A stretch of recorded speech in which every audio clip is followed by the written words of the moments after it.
Douglas County School Superintendent Cory Wise is fighting back against the district. The termination was without cause.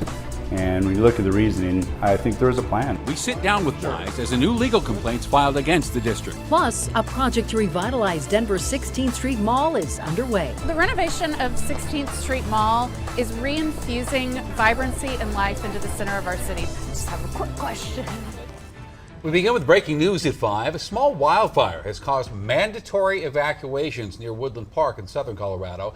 Now, these are pictures from Teller County Sheriff's Office of the Mills Ranch Road fire. It's burning about 3 to 5 acres right now. Areas north of the road now are being evacuated. And this is just one of several fires, actually, we've seen pop up just the last 2 hours. Jefferson County crews stopped a wildfire at 3/4 of an acre. That was just east of Conifer. So let's send it over to our chief meteorologist, Mike Nelson. And Mike, the winds are a problem tonight. Once again, just whipping across the Front Range. 44 miles an hour at Broomfield right now up in Kenosha Pass, 28, 23 at Berthoud Pass, and 38 at DIA. This is what it looks like in time lapse. You can see those winds whipping off of the mountains, but they're dry winds down here. In the high country, there has been some snow that's been accompanied with these strong gusty winds this afternoon, but down here we haven't had much moisture at all for a couple of weeks, and that is the real problem. So on radar, the fire weather warnings continue until 7 o'clock tonight. There's a little snow up in the mountains, but no moisture on the plains. I do have some better news heading into the weekend. Does look like those winds will lighten up a little. All right, we'll talk more later. Thank you, Mike.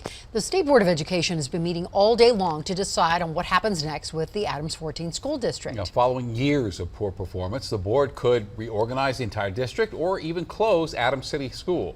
Denver 7's Micah Smith has been listening into this meeting all day long. And Micah, this would be a first of its kind decision if reorganization happens.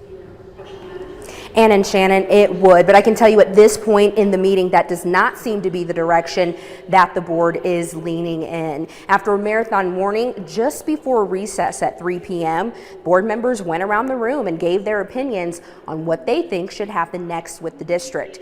Now, all the board members agreed they do not think that one Adams 14 school should be closed, but the full board's agreement ended there. At least 2 board members felt Adams 14 should lose accreditation.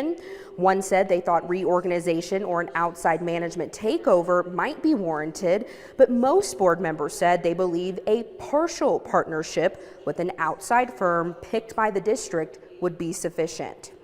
There's a problem here and it needs to be solved now. I've watched it since 1998. Since 1998, and it hasn't changed. Now, during that 1-hour recess, we caught up with one mom in the crowd who took the day off of work to watch these proceedings. She told me she was very upset when she heard state school board members discuss the history of problems within Adams 14 without talking about the role that the state has played. Where were they 10 years ago? Okay, they have not been around here. They don't know our community. It's clear by their decisions or their words that, one, they do not reflect our community. Now, between the state school board, the Adams 14 school board, and the crowd itself, there are a lot of opinions happening inside of that room, but all agree that improvements do need to be made to Adams 14. And at the heart of all of this are Commerce City kids who just want to go to school every day and get a good education. Reporting live, Micah Smith, Denver 7. Yeah, that's right. That is the bottom line, our kids. All right, thank you, Micah. And just yesterday, we took a 360 view on the future of the Adams 14 School District, and you can find that story right now on Denver 7 Plus for your streaming device. Today, attorneys representing former Douglas County School Superintendent Cory Wise filed a charge against the district alleging discrimination in his firing. And today, for the first time since he was fired on February 4th, Wise spoke publicly about his dramatic dismissal. I met with Wise at his Denver attorney's office, and he told me he was blindsided when 2 of the 4 newly elected school board members met with him in January and told him, quit or be fired. Well, he didn't quit, and he was voted out of his job a week later in a highly charged special board meeting. You're flipped upside down and you lose sleep, you stress, you have the gamut of grief, anger, depression, everything. The charge filed today with the EEOC and State Civil Rights Division claims Wise was fired unlawfully, citing discrimination, that he was fired because of his advocacy for LGBTQ+ students, youth of color, and disabled students at risk from severe COVID because of his support for the school district's equity policy and mask mandate. 4 board members who now make up the majority were elected in November on their opposition to both. They claim they just wanted to take the district in a different direction. Now we'll have a lot more of my interview with Cory Wise on Denver 7 News at 6 and 10. Also, Wise just announced what his new job will be. We'll have that for you coming up. A chase of a domestic violence suspect in Larimer County led deputies to a landfill this afternoon. The sheriff's office says their deputies shot that suspect. No deputies were injured, and there are no new updates right now on the condition of that suspect. At last check, the landfill was still closed off. Wheat Ridge police officer Alan Fischer was released from the hospital today with his colleagues lining the walkways. He was wheeled out. Fischer was stabbed multiple times early yesterday morning during a traffic stop. Now, Fischer's recovery will take some time. However, the department says he's in good spirits. 29-year-old Andre Young was arrested for attempted murder. Aurora's Department of Public Safety met today to discuss the lengthy records backlog that Denver 7 Investigates first reported last week. The department says they have decreased the backlog from 2,500 crime reports to about 400. Now, those crime reports included murder, child sex abuse, carjacking. The department says they didn't keep track of what remote workers were doing while working at home. 16th Street in Denver is changing, and today the city of Denver celebrated the start of renovations. Mayor Hancock was joined by members of the Downtown Denver Partnership to break ground on the project. It will improve the infrastructure on the mall from Market Street to Broadway, and it should be finished by 2024. With details on that project, here is Denver 7's Colette Bordelon. The question of the day.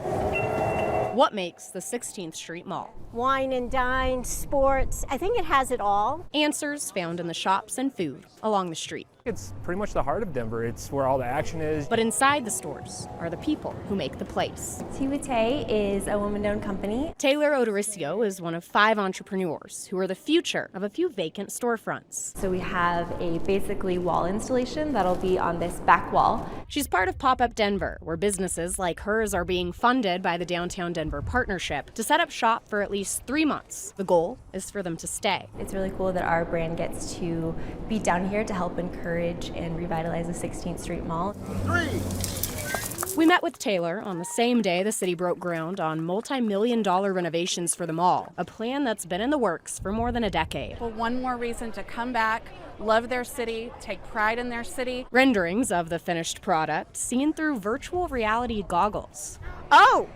Showing more trees, wider sidewalks, and more space for people to gather. Having more eyes on the street, that I think is what helps create a vibrant and exciting space for people. But even as the mayor was presenting the plan, we hear you, ma'am. Thank you, but we're doing something for the whole city. Thank you. A woman yelled at him, angry at how the city has handled the homeless population. I certainly have seen quite a bit of homelessness and a little bit of drug use. We asked what the renovations would do about that. Bringing positivity, bringing activity, all of those things build a better place. Basically saying more business and foot traffic brings a different energy. I think it's community. It's something that you share with loved ones and your friends. One that Odoricio is excited to share at her new store this summer.